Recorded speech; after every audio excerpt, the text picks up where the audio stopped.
Okay, let's unpack this. This is the bone of my bones and the flesh of my flesh. That line from Genesis, we usually hear it in the context of marriage, right? Right, a standard interpretation. But what if it points to something? Yeah, well, something far more fundamental about who we actually are. That's where we're going today. So today we're taking a deep dive into the teachings of Neville Goddard. We're focusing specifically on his 1969 lecture, Man is Soul and Body is Emanation. And the core idea, which is honestly pretty groundbreaking, is this. Your physical body, it's not separate from your soul. Not separate. How so? Well, Neville argues it's a direct projection, an emanation of your soul, and it's shaped by your own imagination. Shaped by imagination, okay. Yeah. Exactly.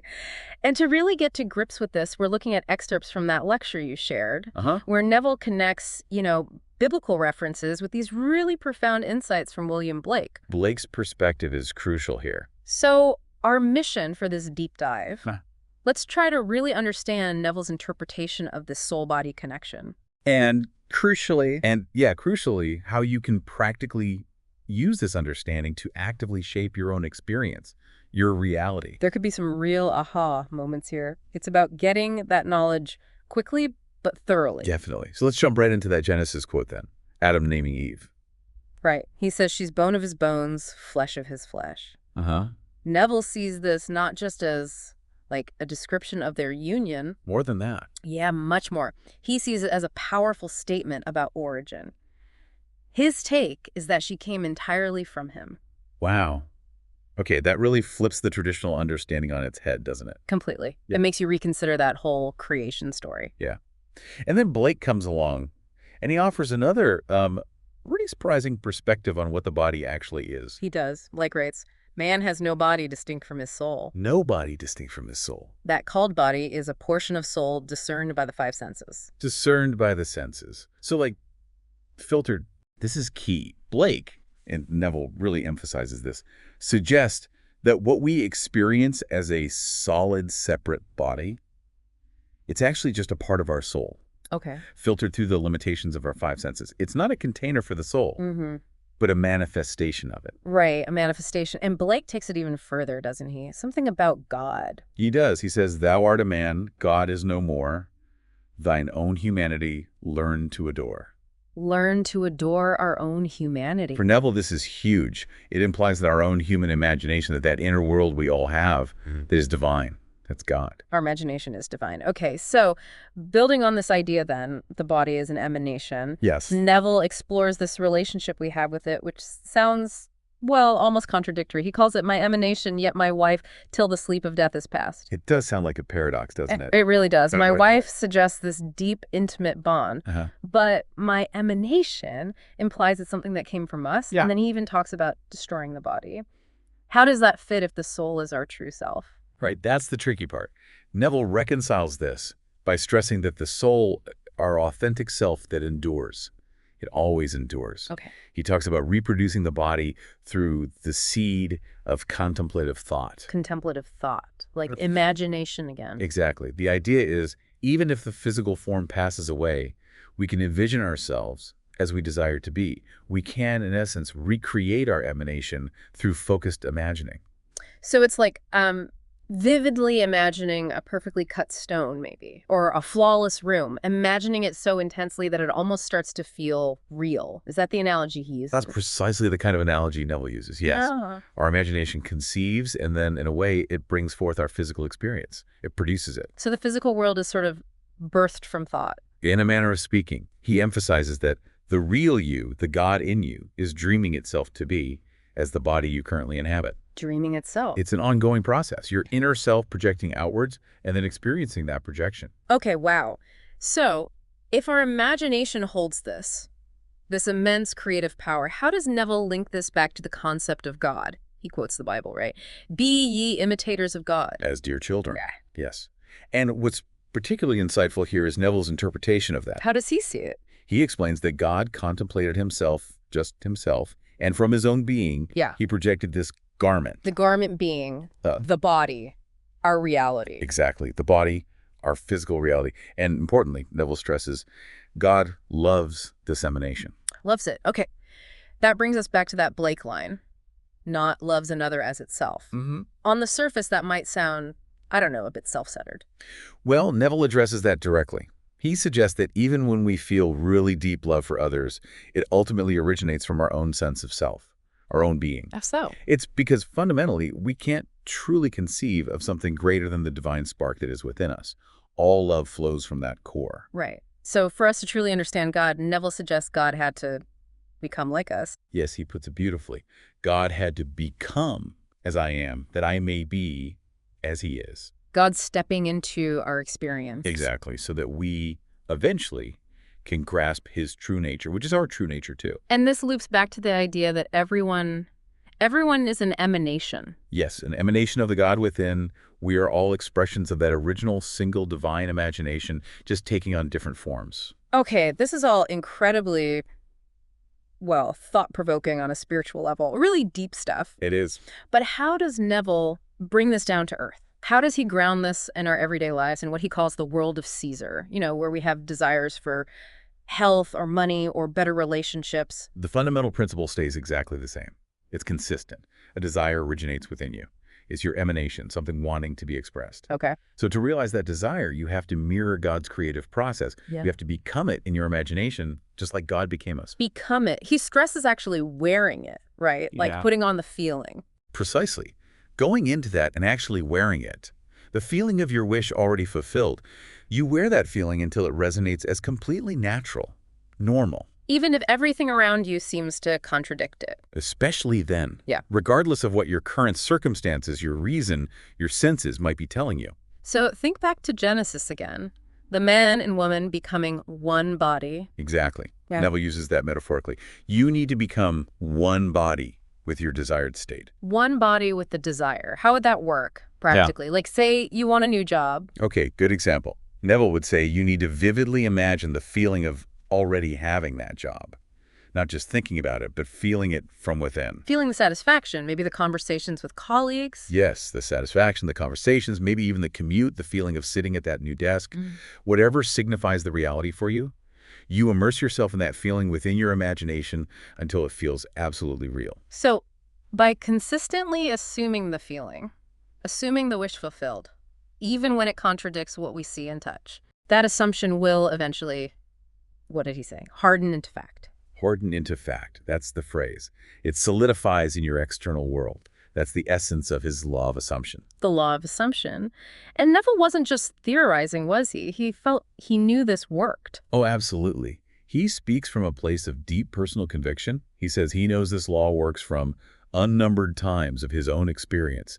It was lived reality for him. And with this understanding, he says, we're no longer sort of victims of circumstance. Exactly. We're no longer slaves to our circumstances. If you truly believe in the power of your imagination as the God within you, you are inherently free to choose your state. He even touches upon that idea.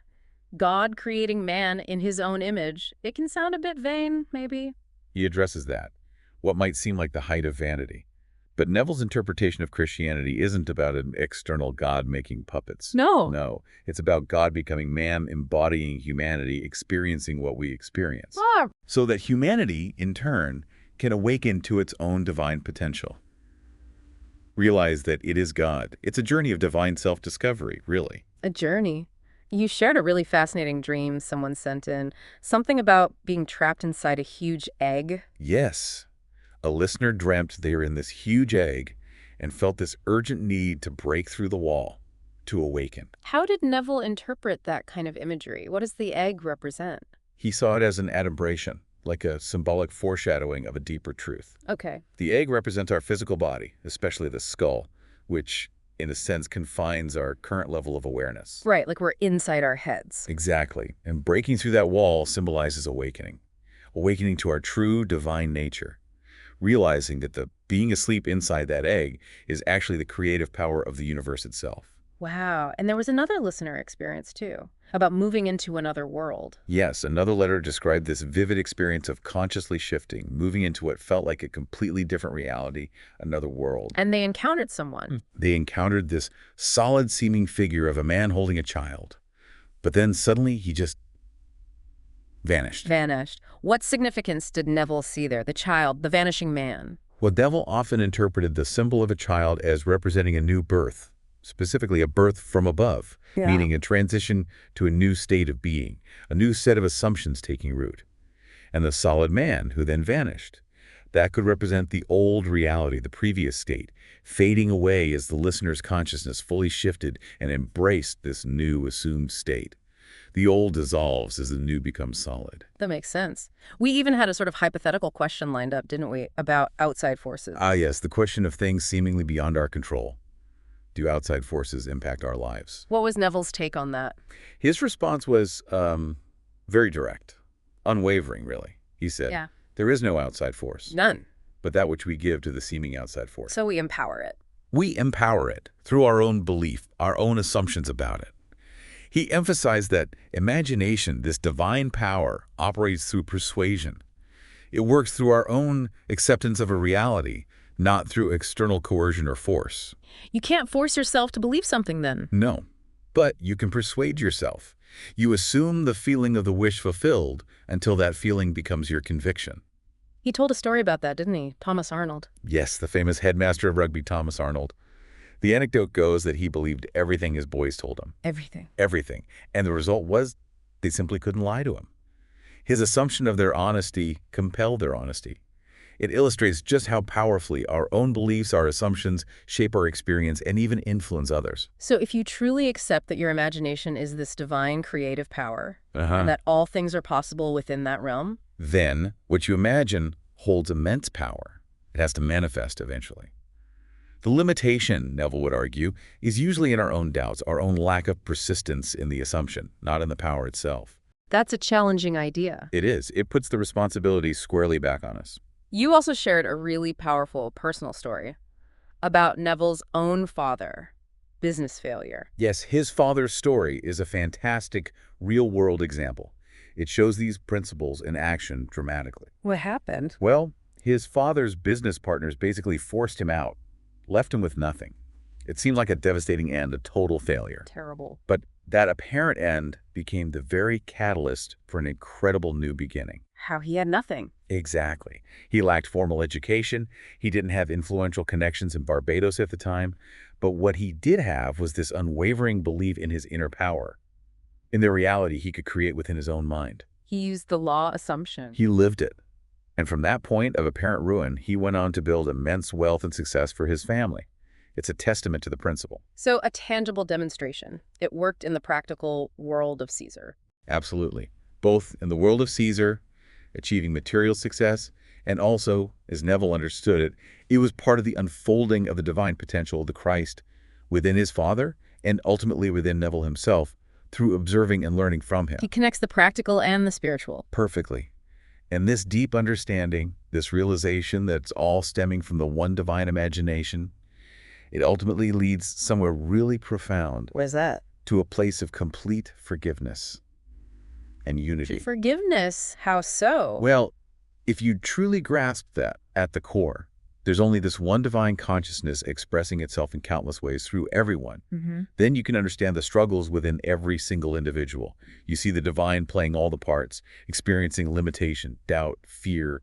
And from that perspective, how can you hold resentment? You extend complete forgiveness, knowing the divine struggle within them mirrors the one within you. It removes the otherness. Precisely. It brings us full circle to that idea that we are all interconnected, all brothers and sisters, really, originating from the same divine source. We collectively form the one and only God. Wow. Okay. So maybe to bring it all together, the key thing to remember is this. Your body isn't separate from you. It's not just a shell. It is a direct emanation of your own divine imagination. And by consciously choosing to assume the feeling of your desired reality, by truly embodying that state within your inner world, you hold the power, the transformative power to shape your outer experience. Remember Neville's core assertion, all things are possible to God. Right. And where does God reside? Within you, as your own wonderful human imagination. Exactly. So as you go about your day today, maybe consider this. What current assumptions are you holding about yourself? About the limitations of your world? Are they serving you? That's a good question to ponder. And if your imagination truly is the creative power of the universe, what egg, like that listener's dream, are you maybe ready to break free from tonight? What wall are you ready to push through? Yeah. What new world are you ready right now to step into? Simply by consciously shifting your inner state, but changing the reality you're actively imagining for yourself. Give that some thought.